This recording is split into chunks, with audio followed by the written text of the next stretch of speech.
Student, मैं रंजना सोलंकी, सहायक प्राध्यापिका, शिक्षा संकाय सैलदेवी महाविद्यालय अंडा दुर्ग से मैं बीएड सेकेंड सेम के अंतर्गत शिक्षा के समाजशास्त्री परिप्रेक्ष्य में सार्वजनिक निजी भागीदारी को आज समझाने जा रही हूँ। सार्वजनिक निजी भागीदारी जैसे कि नाम से ही स्पष्ट है, प्राइवेट पब्लिक पार्टनरशिप, जिसे हम पीपीपी के नाम से भी जानते हैं। इसके अंतर्गत हम देखेंगे जैसे कि ये है रूपरेखा, प्रस्तावना, निजी भागीदारी का अर्थ, परिभाषा, शिक्षा के क्षेत्र में निजी भागीदारी क्या है, विशेषताएं, इनके लाभ, दोष, सुझाव एवं उपसंहार। आगे हम देखते हैं प्रस्तावना। जैसा कि सरकार निजी संगठनों के साथ मिलकर शिक्षा की गुणवत्ता में सुधार लाने, अमीर एवं गरीब व्यक्तियों को एक समान शिक्षा प्रदान करने के लिए अनेक प्रयास कर रही है।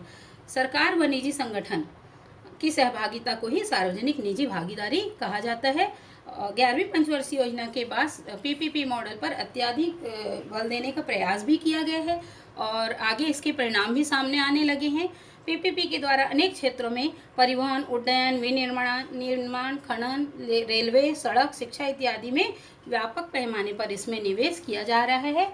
अब हम देखेंगे सार्वजनिक निजी भागीदारी का अर्थ। सार्वजनिक निजी भागीदारी जैसे कि नाम से ही स्पष्ट है, इस अवधारणा में सार्वजनिक एवं निजी भागीदारी जैसे कि नाम से ही स्पष्ट है हो रहा है कि इस अवधारणा में सार्वजनिक और निजी क्षेत्रों के द्वारा संयुक्त रूप से किसी कार्य या परियोजना को संचालित किया जाता है या पूरा किया जाता है। एक उदाहरण के रूप में भी हम इसे समझ सकते हैं कि जैसे सरकार ने किसी निजी संगठन को सड़क एवं पुल बनाने का कार्य सौंप दिया और निजी संगठन स्वयं की लागत के द्वारा सड़क और पुल का निर्माण किया और उक्त निर्माण के बाद निजी संगठन उस सड़क और पुल में से गुजरने वाले यात्रियों और वाहनों को सरकार द्वारा नियमित समय तक टोल टैक्स लिया जाता है। जब यह अवधि समाप्त हो जाती है तब यह सड़क एवं पुल सरकार की हो जाती है। यही है सार्वजनिक निजी भागीदारी।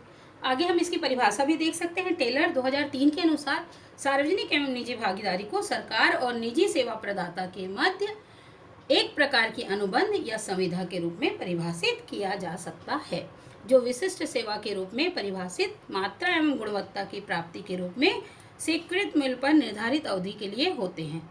अर्थात यहाँ पे भी एक अनुबंध संविदा के रूप में हम समझ सकते हैं सार्वजनिक निजी भागीदारी को।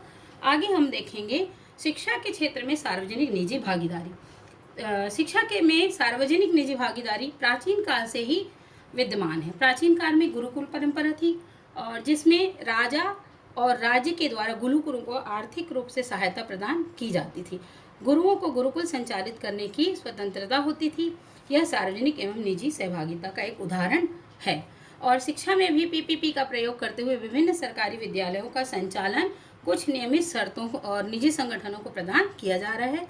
सरकार द्वारा निजी संगठनों को आर्थिक सहायता भी प्रदान की जा रही है। आगे हम देखेंगे शिक्षा में सार्वजनिक निजी भागीदारी की विशेषताएं। तो विशेषताओं में हम ये देख सकते हैं कि सरकार जो है निजी संगठन को एक मुफ्त अनुदान के रूप में राशि प्रदान करती है। सरकार सरकारी विद्यालयों को निजी संगठन द्वारा संचालित किए जाने पर निजी संगठन कुछ प्रतिशत बच्चों से पूरी निर्धारित फीस लेती है और कुछ बच्चों को निःशुल्क शिक्षा प्रदान करती है। और सरकार के द्वारा भी निजी संगठनों का चुनाव में पारदर्शिता रखी जाती है। आगे हम देखते हैं निजी संगठनों की जवाबदेहिता को सरकार द्वारा विशेष अनुबंध के द्वारा निश्चित किया जाता है और निजी संगठन के निजी संगठन को दिशा निर्देशों का पालन भी करना होता है, अन्यथा उनकी सेवाएं सरकार द्वारा समाप्त कर दी जाती है। और सरकार की कुछ विशेष सेवाओं हेतु निजी संगठनों का भी हम सहयोग प्राप्त कर सकते हैं, जैसे कि अभी वर्तमान में मध्याह्न भोजन स्कीम का संचालन अक्षय पात्र फाउंडेशन के माध्यम से किया जा रहा है। इसके अलावा हम और देखते हैं कि भिलाई इस्पात संयंत्र के विद्यालयों में शिक्षकों की नियमित नियुक्ति के न करते हुए प्रशिक्षित शिक्षकों के द्वारा नियुक्ति निजी संगठनों का सहयोग लिया जा रहा है। आगे हम देखेंगे शिक्षा में सार्वजनिक निजी भागीदारी के लाभ।